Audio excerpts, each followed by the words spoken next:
క్రీస్తునందున్న ప్రియులకు ప్రేమతో వందనాలు తెలియజేయుచున్నాను. మార్చి నెల 1వ తేదీ 2025. ఈరోజు దేవుడు మనకు చేస్తున్న వాగ్దానం ఏమిటనగా యిర్మీయా గ్రంథము 29వ అధ్యాయము 12వ వచనం. మీరు నాకు మొరపెట్టుదురేని, మీరు నాకు ప్రార్థన చేయుచూ ఒత్తురేని, నేను మీ మనవి ఆలకింతును. ఆమెన్.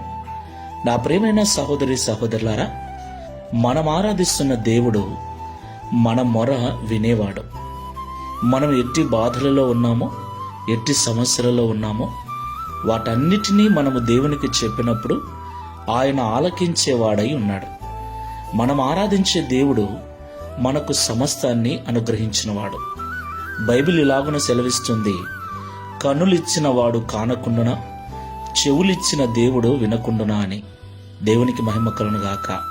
అవును ప్రియులారా, మనము ప్రార్థన చేసినప్పుడు, మనము మనవి చేసినప్పుడు దేవుడు ఖచ్చితంగా వింటాడు. అయితే మనము ప్రార్థన చేసినప్పుడు ఆ ప్రార్థనకు జవాబు త్వరగా రాకపోవటం చూసి దేవుడు వినలేదేమో అనుకుంటాం. నా ప్రియ సహోదరి సహోదరులారా, ఆయన ఖచ్చితంగా వింటాడు. మరి మన ప్రార్థనకు జవాబు ఎందుకు ఆలస్యం అవుతుంది? 1, దేవుడు మనం అడిగిన వాటికంటే, ఊహించిన వాటికంటే అధికముగా మన జీవితంలో చేయటానికి. 2, మనకు విధేయతను నేర్పించటానికి, మనకు సహనమును ఓపికను నేర్పించటానికి.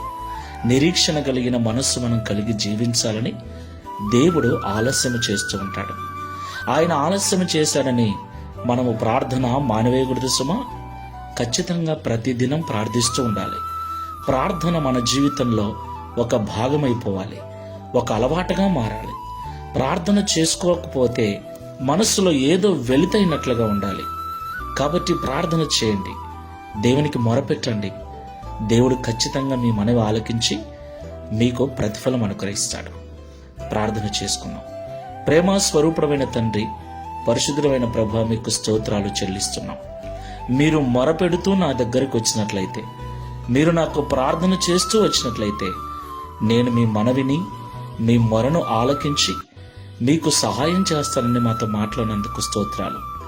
ప్రభువా, కొన్నిసార్లు సహాయం ఆలస్యమైనప్పుడు, ప్రార్థనకు జవాబు ఆలస్యమైనప్పుడు మాలో కొన్నిసార్లు దేవుడు వినలేదేమో, దేవుడు ఆలకించలేదేమో, దేవుడు ఇవ్వడేమో అని ప్రార్థన మానేసి, నీకు మొరపెట్టడం మానేసి మనుషుల సహాయం కొరకు పరిగెడుచున్నాం.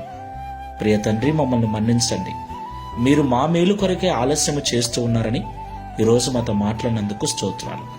ఈ ప్రార్థనలో ఏకీవిస్తున్న మేమందరము కూడా ఇక ఎన్నటికీ ప్రార్థన ఆపకుండా, ప్రార్థనను మా జీవితంలో ఒక భాగముగా కలిగి, అలవాటుగా కలిగి, నీ సన్నిధిలో నిత్యము ప్రార్థిస్తూ మొరపెట్టే అనుభవం అనుగ్రహించమని, తద్వారా ఈ దిన వాగ్దానం మా అందరి జీవితంలో నెరవేర్చి గడిచిన మాసమంతయు కాపాడిన మీ కృపను ఈ మార్చి మాసమంతా కూడా తోడుగా ఉంచి నడిపించమని యేసు నామములో ప్రార్థిస్తున్నాము తండ్రి. Amen. Praise the Lord. God bless you.